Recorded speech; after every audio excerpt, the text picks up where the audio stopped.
یاد رکھو اللہ ہی کے ذکر سے دلوں کو اطمینان حاصل ہوتا ہے۔ اب سمجھ آ گئی، یہ آرائش کی چیزیں جمع کرنے سے، مخزن بنا کے ہر اینٹک چیز خرید کے لا لینے سے، یعنی جسم کو سکون دینے والے ساری چیزیں مہیا کر لینے سے بہتر کام صرف یہ ہے کہ دل کو ذکر خدا سے جوڑ دیا جائے۔ تو کیا ہوتا؟ دل کو قرار، طمانینت، مطمئن ہونے کا راہ ہموار ہو جاتا ہے۔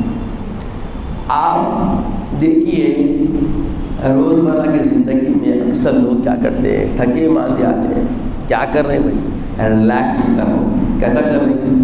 بینائی کے کاموں میں مصروف، یا کوئی جا کے عجیب عجیب چیزیں اختیار کرتا ہے۔ یہ کیا ہے؟ ایک طریقے کا مشغلہ ضرور ہو سکتا، مگر دل مطمئن ہونے کا سوال نہیں، ممکن ہی نہیں ہے، کیونکہ جس خالق نے تخلیق بخشی ہے انسان کو، اس کی مشیت کیا ہے؟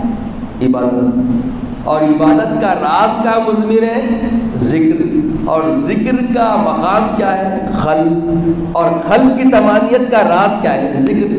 بات سمجھ آ گئی؟